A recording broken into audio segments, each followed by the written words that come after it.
Welcome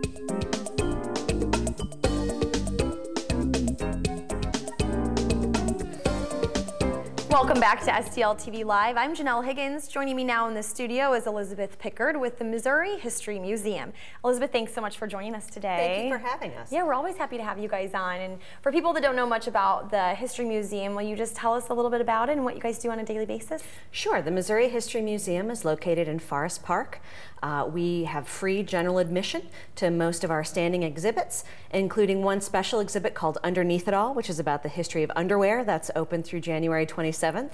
And then we have two special exhibitions in. We have Discovering the Real George Washington, which we'll talk about a little bit more, and also an exhibit about Missouri during the Civil War, and that will be there through June.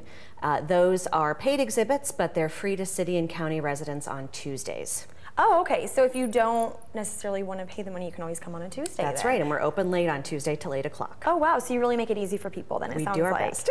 And so tell me about that underwear exhibit. That sounds really interesting. What does that entail? So it's an incredible exhibit. It takes a look at the history of women's underclothes from the 18th century through the present day and looks at it in terms of how different revolutions have changed what women wear. So the Industrial Revolution changed what women wore, and the different sort of technological revolutions, changes in fabric, and how those fashions sort of reflect women's roles in society. Sure, and what's the reaction been to that one? You know, it's been incredibly popular. We've had a lot of folks come to see it. And we also have a demonstration program that goes with that that's Tuesdays at 2 o'clock called Getting Dressed Inside Out in the Corset Age, about how to get in and out of all that stuff. Looks very uncomfortable. It does, and I get to wear it sometimes. It is. Oh goodness, well you don't have to today, no. Thank goodness. We get to be nice and comfy here. That's right. And so you touched on the George Washington exhibit. Yes. Now that's your big exhibit going on right now, correct? That's right, that's a special exhibit visiting from Mount Vernon.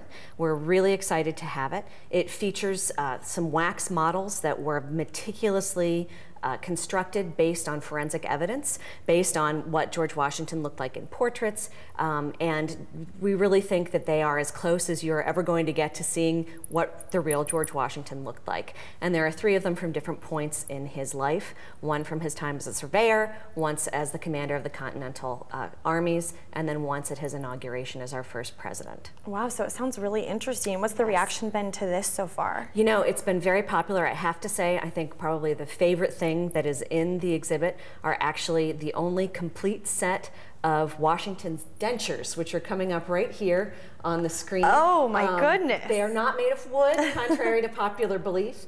And in fact, they use some human teeth that were sort of pulled from other patients and then set into his dentures for him. And he suffered a great deal from pains in the mouth, he said, poor man. So. Wow, and so why did you guys decide to do this particular exhibit?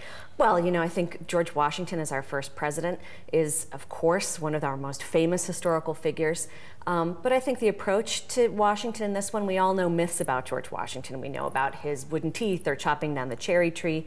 And this exhibit really tries to get at the story behind the man and his real thoughts and feelings and his real motivations. What were the things that he was passionate about? What were the things that he really cared about? And so I think that's a lot of what we're about as an institution, trying to really tell the story of history from that personal perspective. Sure, and what ages would be good for this? Would you recommend? This really is an all-ages exhibit. There are great activities and things to look at, dioramas, all sorts of things that appeal to all ages. I took my kids, they're 9 and 12, they spent a good long time in there. I took my dad, he loved it. So really all ages enjoy the exhibit. So it's something the whole family could do then? Absolutely. And again, what are the dates that this runs through?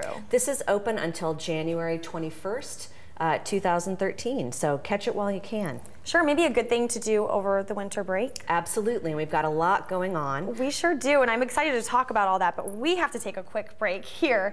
But when we return, Elizabeth will still be with us, so stay tuned to STL TV to stay in the know about everything going on with local government and community organizations. But when you're not in front of your TV, you can still keep up with STL TV and all the great events going on around St. Louis through social networks. Friend us on Facebook, follow us on Twitter, and subscribe to our YouTube channel. And you can find our programming schedule and watch our shows stream live on stltv.net. We'll be right back.